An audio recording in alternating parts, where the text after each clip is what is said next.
은혜라는 제목으로 함께 말씀을 나누겠습니다. 영어로 은혜라는 단어는 굉장히 독특한 단어입니다. 영어로 은혜가 뭔지 아세요? 그레이스잖아요. 그레이스 권사중창단 이렇게 하잖아요. 그 그레이스가 은혜인데, 은혜라는 단어는 영어의 그 그레이스는 여러 가지 의미가 있어요. 우선적으로는 우아하다라는 말을 할 때 우아, 단아, 단정 이런 말이 그레이스예요. 그리고 조금 더 나아가서 매력적이다, 매력적이다라는 말을 할 때 매력이란 말도 그레이스예요. 그래서 그레이스리스, 그러니까 은혜 없음이라는 말, 또는 언그레이스, 그레이스 은혜 아님이라는 말은 매력적이지 않다, 또는 우아하거나 단아하지 않다라는 말을 할 때도 그렇게 쓰죠. 그레이스는 음악 기호이죠. 그래서 그레이스 노트라고 하면 이것은 꾸밈음이라는 뜻입니다. 그래서 그 그레이스가 다양한 방법으로 그 사용이 되죠. 이 언어에서 우리가 성경에서 사용할 때는 은혜라고 번역하고, 이 은혜라는 것은 하나님이 주시는, 하나님께서 우리에게 베풀어 주시는 은총, 성령의 감동하심으로 우리의 삶에 위로와 격려와 힘을 주시는 것, 그런 것도 은혜라고 할 수 있고, 또 우리가 궁극적으로는 하나님이 우리를 사랑하셔서 하나님의 아들을 우리에게 내어 주신 그 사랑, 그것을 우리는 은혜라고 설명을 하기도 합니다.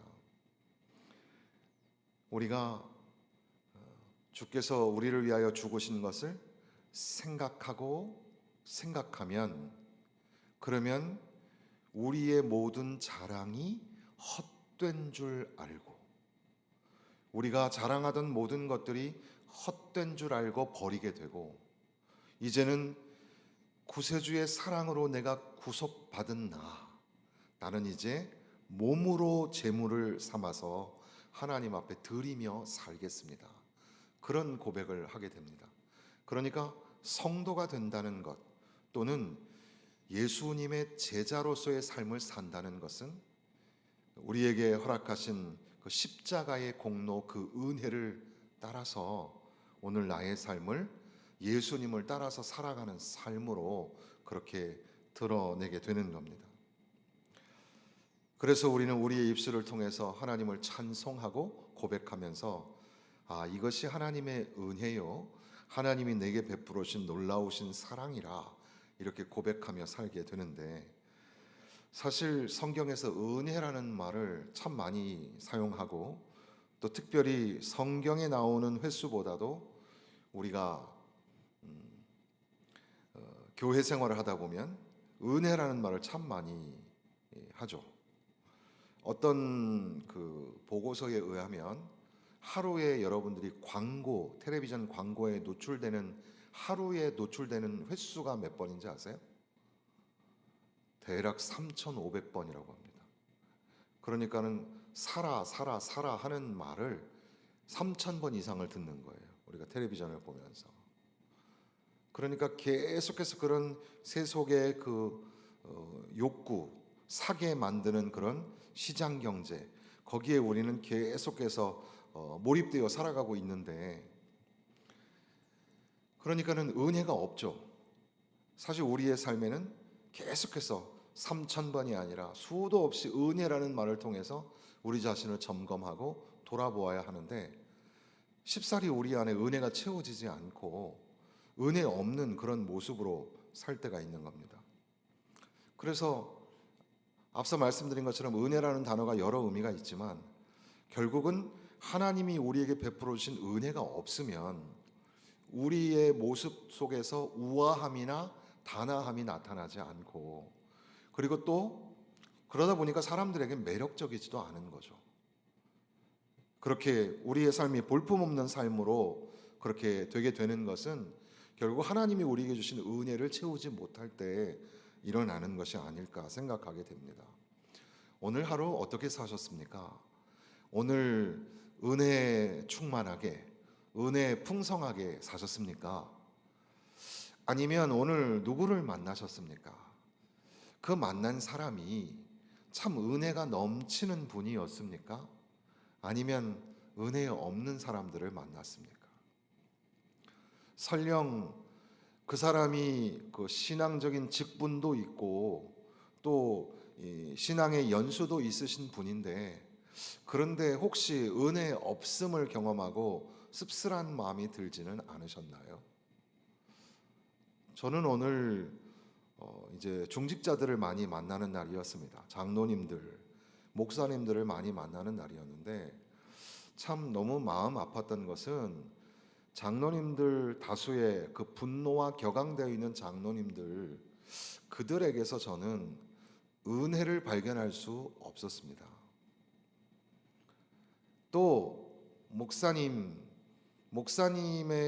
그 생각과 그 표현, 그 모든 것에서도 조심스럽게 은혜를 발견해 보고자 했지만 은혜를 발견할 수가 없었습니다. 그런데 더 안타까운 것은 그러한 상황을 보고 있는 또 다른 장로님들이나 저 자신을 볼 때 저 자신도 소스라치게 놀라는 것은 우리 안에도 은혜가 사라지고 메말라 간다는 것을 느끼는 아주 적막하고 아주 메마른 그런 분위기, 그것을 경험했습니다. 그래서 속으로 이제 탄식을 하면서 느끼는 그 고백이 뭐냐면, 하나님의 은혜 없다. 왜냐하면 여기에는 하나님의 은혜가 넘쳐야 하는 곳인데 하나님의 은혜가 없다.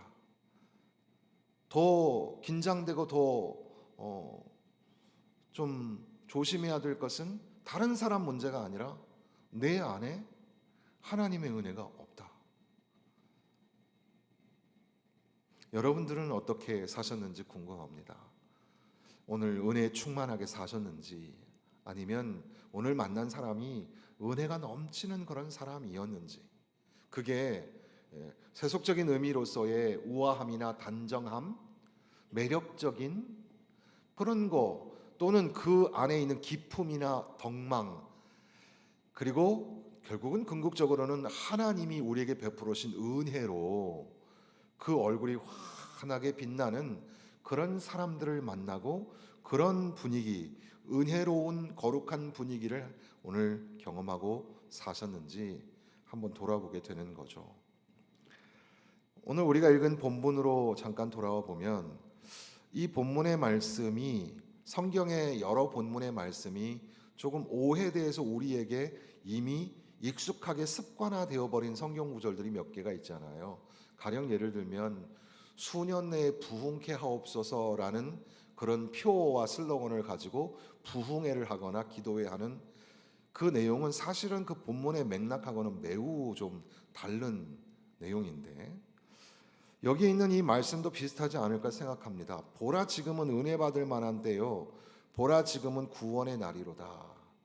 이것이 우리 성도들에게 익숙하게 들려오는 것은, 우리가 오늘 이제 부흥회를 하고 말씀 사경회를 할 때 오늘 우리가 은혜 받아야 된다, 은혜 받읍시다, 막 이런 그런 분위기에서 이 말씀을 우리가 익숙하게 이해를 하는 것 같습니다.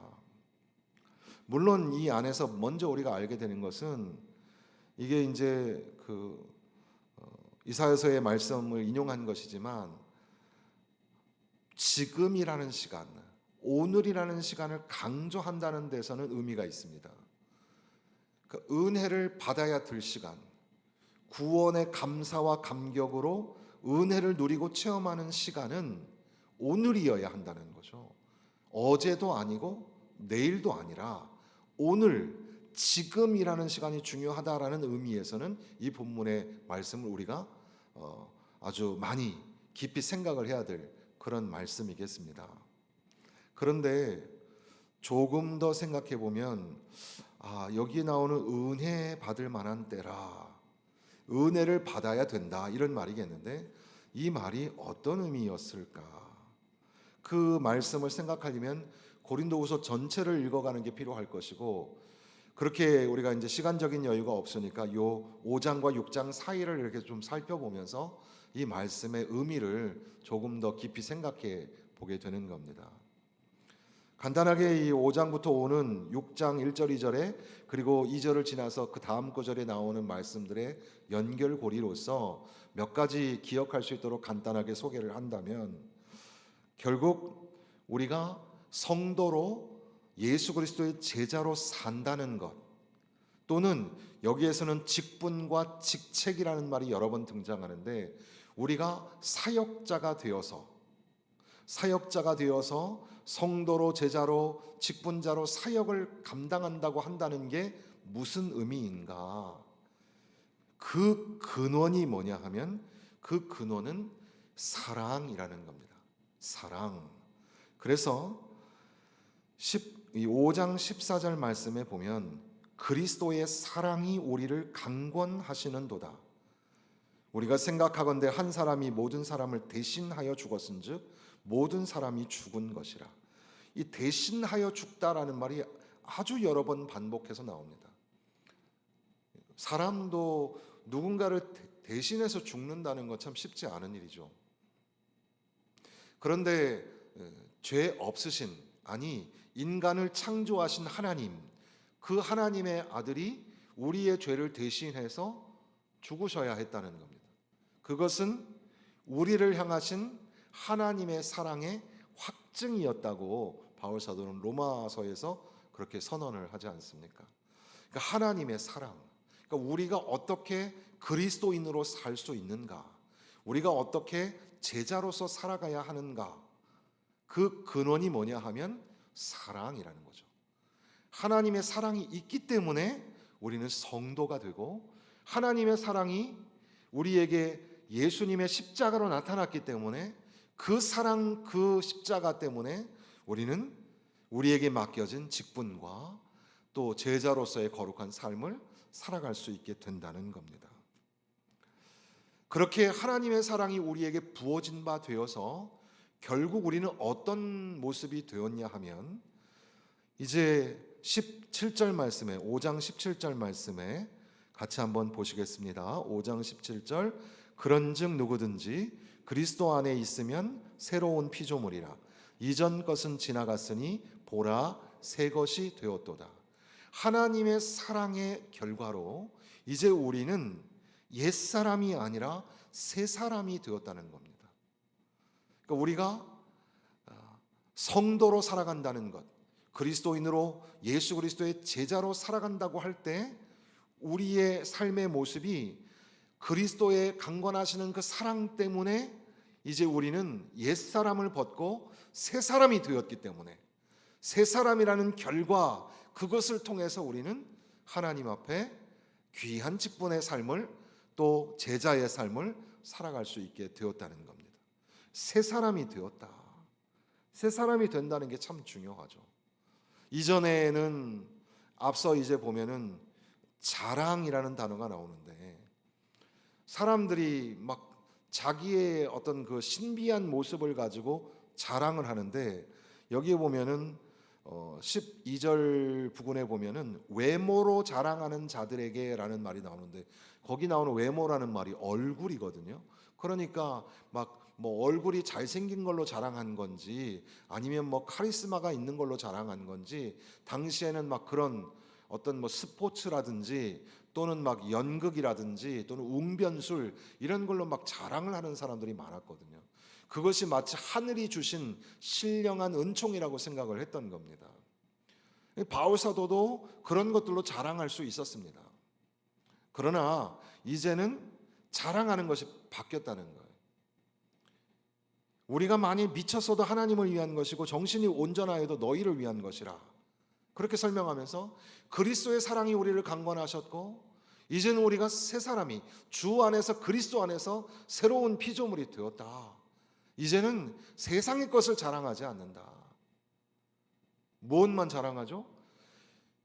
구주의 십자가, 그 십자가를 생각하고 또 생각했더니 내 육체에 자랑할 것이 없어졌다는 아이작 와치의 그 주 달려 죽은 십자가라는 찬송가에 나오는 것처럼, 이제 우리는 자랑할 게 바뀌는 거죠. 이 철학과 심리학의 르상티망이라는 말이 있는데, 그 르상티망은 니체나 이런 실존주의 철학자들이 했던 말은 뭐냐 하면, 나는 가진 게 없어요. 근데 저 사람이 나보다 더 많이 가졌어요. 그러니까 배가 아프잖아요. 그 미움과 시기심에서 발현한 분노감, 그런 것들을 이제 르상티망이라고 해요. 그래서 이소부화 같은데 보면 이제 여우가 포도를 보고 포도를 따먹으려고 자꾸 점프를 하는데 이게 안 닿는 거예요. 나중에 포기하고 가면서 하는 말이, 분명히 저 포도는 신포도일 거야. 내가 못 먹으니까 포도라도 저주하고 가려고 그렇게 하는 거죠.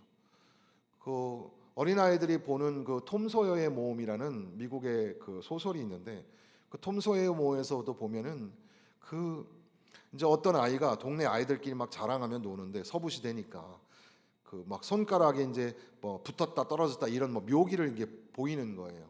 그래서 걔가 인기를 막 얻고 있었는데, 톰 소여가 이빨이 하나 빠지면서 침을 찍찍 뱉는 그런 걸 되게 잘하게 된 거예요. 그러니까 애들이 또 글로 다 모이게 되니까 이제 셈이 났어요. 셈이 나가지고 걔를 갖다가 이제 미워하기 시작하는, 그럴 때 쓰는 말들이 이제, 나는 가진 거 없는데 저 사람은 너무 부자처럼 사는 게 미우니까 미움에 발현해서 시작하는 뭐 분노감 또는 뭐 이질적인 감정, 이런 건데, 왜 이야기를 드리냐면, 우리가 어떤 의미에서 영적으로 생각해 보면 그런 것들이 좀 너무 없는 거.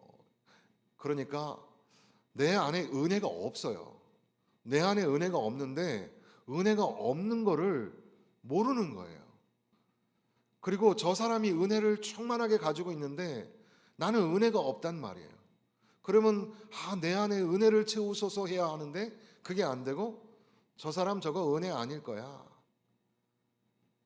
그러니까는 은혜 충만한 사람 보면은 시기심이 발동하고 밉고 분노감이 생기는 거죠. 그런데 사실은 적나라하게 잘 살펴보면 그 사람의 문제가 아니라 내 안에 은혜가 없는데, 나 은혜 없음에도 불구하고 자꾸 저 사람, 은혜 충만한 사람 보면서 저거 은혜 아닐 거야, 저 사람도 문제덩이 골칫덩을 거야, 이렇게 얘기하는 거죠. 우리 안에 은혜가 있는가? 하나님의 사랑이 우리에게 부어진 바 되고, 그 사랑으로 인하여서, 그 십자가의 사랑으로 인하여서 이제는 세상의 것을 자랑하지 않고 육체의 것을 자랑하지 않고, 이제는 그리스도 안에서, 예수 안에서 새로운 피조물이 되었고 새 사람이 되었다. 그런 신앙과 믿음의 결과가 우리 가운데 있어야 하겠다는 겁니다. 그리고 나서 이제 드디어 직책이나 직분 또는 우리가 이제 일이나 일꾼이라는 단어도 나오죠. 6장 4절에 보면 오직 모든 일에 하나님의 일꾼으로 자천하여, 일꾼이라는 말도 나오죠. 직책, 직분, 일꾼 이런 단어들이 나오는데, 결국 그 근원의 하나님의 사랑으로 그 결과가 새 사람이 되어서 우리가 직책과 직분을 맡았는데, 그 직책이 뭐냐 하면 18절과 19절에 보면, 모든 것이 하나님께로서 났으며 그가 그리스도로 말미암아 우리를 자기와 화목하게 하시고 또 우리에게 화목하게 하는 직분을 주셨으니, 하나님께서 그리스도 안에 계시사 세상을 자기와 화목하게 하시며 그들의 죄를 그들에게 돌리지 아니하시고 화목하게 하는 말씀을 우리에게 부탁하셨느니라. 그러니까 우리가 직책을 받았다면, 우리가 그리스도인으로 살아간다고 할 때 우리가 가지고 있는 직분이나 직책이 뭐냐? 하나님의 일꾼으로 산다는 게 뭐냐? 우리가 화목하게 하는 직분을 받았다는 사실입니다. 물론 그 첫 번째는 하나님과의 화목이죠. 우리가 세상과 화목하는 것보다 더 중요한 건 하나님과 내가 관계가 회복되느냐가 참 중요합니다. 삶이 꼬이고 문제가 잘 풀리지 않을 때 그 문제를 풀어보려고 뛰어들지 말고 하나님과의 관계가 꼬이지는 않았는가를 생각해 봐야 합니다. 그래서 얼른 하나님과의 관계를 회복하고 하나님과 화목해야 하겠죠. 그렇게 할 수 있는 가장 좋은 지름길이 뭐죠? 예배입니다. 예배. 예배에는 찬송과 말씀과 기도와 드림이 있잖아요. 그 예배만큼 하나님이 관심 있어 하시는 부분이 없어요. 그 예배에 돌아와서 하나님과의 관계를 회복하는 게 참 중요합니다. 그리고 이 화목하게 하는 직분은 결국은 고린도 교회가 이 분쟁과 다툼이 많이 있었거든요. 굉장히 좀 열성도 있고 또 재능도 많고 그런 교회인데 사실 그 안에는 다툼도 있고 분쟁도 있단 말이에요. 그러니까 고린도 교회의 문제를 해결하기 위해서는 이 사람들이 화목해야 되겠는데, 평화를 누려야 되겠는데, 그 화목하게 하는 열쇠가 뭐냐 하면 십자가였죠. 그래서 고린도전서 1장에서 뭐라고 하죠? 십자가가 미련한 것처럼 보이지만 십자가가 구원을 얻게 하는 하나님의 능력이라고 말씀하는 겁니다. 그러면서 이제 그 십자가 그 사랑으로 인하여 우리가 새 사람이 되고 우리가 어떤 직분을 받았냐면 화목하는 직분을 받았다. 교회에 있는 모든 직분은 영적으로 생각해 보면 모두가 다 하나님과 화목하게 하는 직분입니다. 그러니까 우리 모두는 장로와 권사와 집사와 그리고 여러 봉사자의 직분이 있는데 그 모든 것들은 우리의 의를 드러내거나 우리의 인생을 보여주려고 하는 게 아니라 사실은 하나님과 화목하게 하기 위해서 우리에게 직분을 주셨고, 또한 우리 가정과 우리 교회 공동체, 우리 삶의 자리에는 혼자 살 수 있는 게 아니니까 우리가 그리스도인으로 산다는 건, 예수의 제자로 산다는 건 형제 자매와 사랑하며 섬기며 살아가라고. 그러니까 오롯이 삶으로 드러내는 사랑과 섬김이라는 삶으로 드러내는 것이 제자의 삶이라고 우리가 계속해서 지금 훈련을 받고 있는 겁니다. 그러니까 그리스도인이 되고 예수의 제자가 된다는 것은 그 근원의 하나님의 사랑, 그리고 새 사람 새 피조물이 되고, 그리고 우리에게 직책이 주어졌다. 화목하게 하는 직책이 주어졌다. 그런데 그렇게 하고 난 다음에 이제 6장 1절 2절에 우리가 하나님과 함께 일하는 자로서 너희를 권하노니 하나님의 은혜를 헛되이 받지 말라. 이제 은혜 이야기를 하는 거죠. 내가 은혜 베풀 때에 너에게 듣고 구원의 날에 너를 도왔다. 하나님이 우리를 도와주시고 하나님이 우리와 함께 하신다. 그 하나님의 은혜를 우리가 누리면서 살아야 됩니다. 여러분의 삶에 항상 하나님의 은혜가 넘쳐나기를 바랍니다. 그것은 하나님이 우리를 도와주시고 하나님이 우리와 함께 하시는 그런 은혜 말이에요. 그러면서 이제 보라, 지금은 은혜 받을 만한 때고 구원의 날이라, 이렇게 설명합니다. 제가 앞서 쭉 설명드렸던 말씀들을 생각해 보면 결국 우리가 직분을 갖는다고 할 때 그 직분에 뭐가 있어야 하냐면 은혜가 있어야 한다는 사실이죠. 은혜. 그리고 또한 우리가 그리스도인이 되고 예수의 제자가 된다고 할 때 그 제자의 삶을 우리가 어떻게 감당할 수 있을까? 어떻게 우리가 그리스도인으로서 살아갈 수 있을까? 은혜가 없으면 안 된다는 말이에요. 은혜가 있어야 그리스도인이 되고 은혜가 있어야 직책과 직분을 감당하는 사람이 된다는 겁니다. 그래서 이번 교사대학에서는 저희가 이제 선생님들과 함께 나눈 이야기에 첫 번째 나눈 것이 리더십에 관한 이야기인데, 우리가 한글로 섬김의 리더십이라고 번역을 하지만 영어에는 서번트 리더십이라고 불러요. 이 서번트는 종이라는 뜻인데, 내가 주와 또는 선생이 되어 너희의 발을 씻긴 것 같이 너희도 서로 발을 씻기는 것이 마땅하니라. 그게 바로 예수의 제자의 길이란 말이죠. 그게 종들이 하는 일이었단 말이에요. 그래서 세상 사람들은 리더십이 얼마나 중요하면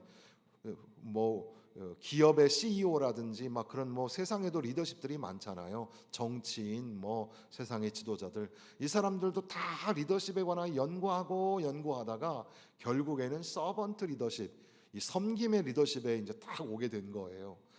결국은 나를 따르라 하는 그런 장군의 리더십이 중요한 게 아니라 주와 선생이 되어 제자들의 발을 씻기셨던 예수님처럼 그렇게 리더는 발을 씻겨주는 사람이 되어야 하는구나.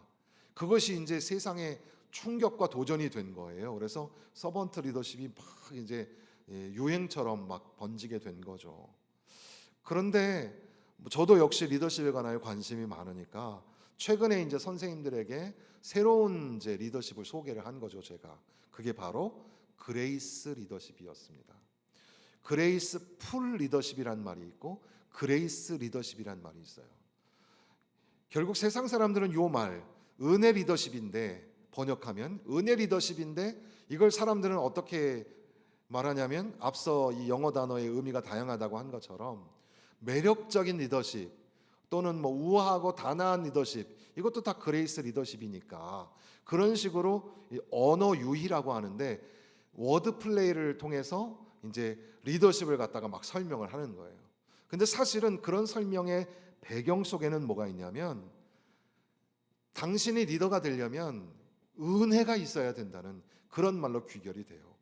그래서 결국 많은 유명한 학자들이 성경에 나오는 다윗이나 또는 여러 사람들 그리고 예수님을 묵상하면서 그 사람들이 어떻게 은혜 리더십을 가지고 있었는가를 이제 연구를 해서 책을 내기도 하고, 그 얘기를 이제 그 책에 그냥 뭐 목차 정도로 소개했는데 결론처럼 제가 드린 말이 뭐였냐면 모든 리더는 실수한다는 거예요.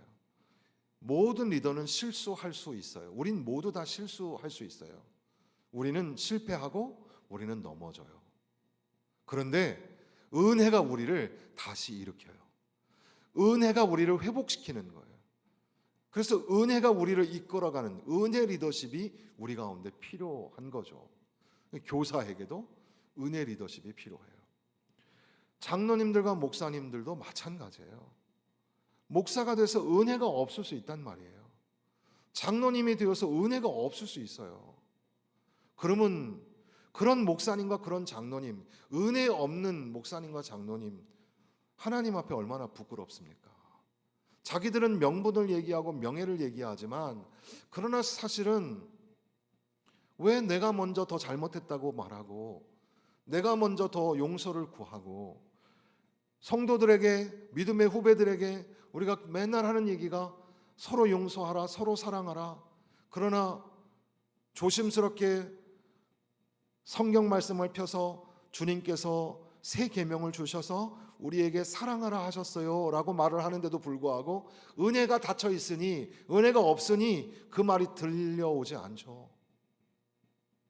우리도 막 은혜가 없으면 화도 나고 막 분노감에 가득 차 있으면 성경 말씀 들어도 하나도 안 들어오시죠. 그렇단 말이에요. 은혜가 참 중요합니다. 교회에서 봉사를 할 때도 섬김도 중요하지만 어떻게 보면 은혜가 중요하겠구나. 은혜가 있어야 되겠구나. 이런 생각을 하게 됩니다. 교회에서 봉사하실 때 얼마나 힘들어요. 세상 사람들 날 몰라줘요. 내가 얼마나 힘든지 알아주지 않아요. 그런데 그냥 가만히 내버려주면 좋은데 인상 쓰고 원망하고 불평하고 그러면 속상하잖아요. 그거 어떻게 견뎌낼까? 어떻게 우리가 버티고 이겨낼까? 그래서 그리스도인으로 예수의 제자로 살아낼 수 있을까? 저와 여러분에게 필요한 게 뭐예요? 은혜란 말이죠. 그래서 결국 바울 사도는 고린도 교회를 향하여서 자 이제 이렇게 우리가 쭉 말을 했는데 우리 가운데 뭐가 필요하겠냐? 지금 우리에게 필요한 게 뭐냐? 은혜가 필요하다. 예수 그리스도의 사랑과 그 십자가의 구원의 은혜가 필요하고 내 안에 날마다 채워져야 할 은혜가 필요하다는 거예요. 그것도 보라 지금이 구원의 날이고 지금이 은혜 받을 만한 때라. 이렇게 말씀하시는 겁니다.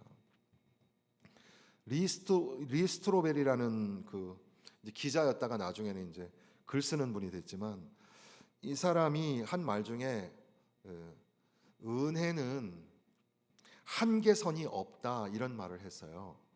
그 말은 뭐냐면 이어서 한 말이 은혜라는 게 원래 불공평한 거다 이런 말인데, 은혜라는 게 어디까지 해야지 은혜인가? 우리가 누군가를 사랑하고 용서할 때 어디까지 해야 되죠? 이 은혜가 넘친다는 것은 한계선이 없다는 의미예요. 그러니까 더 많이, 더 계속해서 사랑하고 더 많이 용서해야 되는 것이 주님의 말씀이고 성경 말씀이잖아요. 그 은혜라는 것이 그저 나 요 정도만 채우고 살래, 찰랑찰랑 은혜 요 정도면 될 것 같아, 그게 안 되는 이유는 우리가 아무리 은혜스러운 척하고 또 직분자로 뭐 여러 가지 이름으로 우리가 불리어도 우리에게 갑자기 도전하는 그런 유혹과 시련과 핍박 앞에서 우리는 은혜 없음, 은혜 아님의 사람이 될 때가 너무나 많죠. 그러니까 가정도 깨지고 교회도 불화가 일어나고 분쟁을 하게 되고, 우리 모두 다 은혜를 사모하는 사람인데 그게 안 되는 거죠. 그래서 결국 지금 우리가 은혜 받을 만한 때다, 이 말은 이제 앞으로 4절 6장 4절에서 쭉 뒤에 나오는 게 뭐냐면, 많이 견디는 것과 환난과 궁핍과 고난과 매 맞음과 갇힘과 난동과 수고로움과 자지 못함과 먹지 못함 가운데서도 깨끗함과 지식과 오래 참음과 자비함과 성령의 감화와 거짓이 없는 사람과 진리의 말씀에 하나님의 능력으로 의의 무기를 좌우에 가지고, 그러니까 수많은 우리에게 여러 가지 형태로 다가오는 핍박과 도전이 있을 건데, 그거를 우리가 거룩하고 경건한 모습으로 막아내고 이겨내고 버티어낼 수 있겠는가? 그러기에 우리가 뭐가 필요해요? 은혜가 필요하다. 하나님의 은혜. 그 은혜는 앞서 말씀드린 것처럼 그 근원이 하나님의 사랑. 그 사랑, 그 십자가의 사랑으로 우리가 새로운 피조물이 되고 새 사람이 되었다는 확신, 그리고 우리에게 주어진 직책은 하나님과 화목하게 하는 직책이고, 우리 안에 화목을 이루어 가라고, 화평케 하는 자들은 하나님의 아들이라 일컬음을 받는다고 하였습니다. 또한 성령의 하나 되게 하신 것을 힘써 지키라는 말씀도 있습니다. 그렇게 화목하게 하는 직책을 우리에게 주셨는데, 그러면 어떻게 우리가 이 직책을 감당할 수 있을까? 우리가 어떻게 이 모진 세상 속에서, 도전과 핍박이 있는 이 세상 속에서 어떻게 직책을 감당하고 직분을 감당할 수 있을까? 무엇이 있어야 하죠? 은혜가 있어야 합니다. 은혜가 필요한 사람은 바로 나예요. 아유, 저 사람 은혜 없다, 저 사람은 은혜가 아니다, 남 얘기는 잠시 멈추고 우리 자신을 돌아보십시다. 오늘 우리 권사님들, 여러분 이 마음속에, 여러분 삶에 은혜가 넘쳐나시기를 주님의 이름으로 축원합니다. 우리 장로님, 집사님, 우리 오늘 이 밤에 오신 성도들, 은혜가 풍성한 성도가 되시기를 바랍니다. 은혜가 있어야 리더십이 생기는 것처럼, 은혜가 있어야 직분을 감당할 수가 있습니다. 은혜가 있어야 그리스도인으로, 제자로 살 수가 있습니다. 사실 우리가 주일날 오후에 찬송이라는 주제를 생각했는데, 사실 우리가 찬송하고 싶어도 찬송이 잘 안 되잖아요. 찬송을 잘 하려면 뭐가 필요해요? 음악적 훈련이 아니라 은혜가 필요합니다. 은혜가 넘치는 성도, 은혜가 풍성한 교회, 저와 여러분, 우리 교회가 되시기를 주님의 이름으로 축원합니다.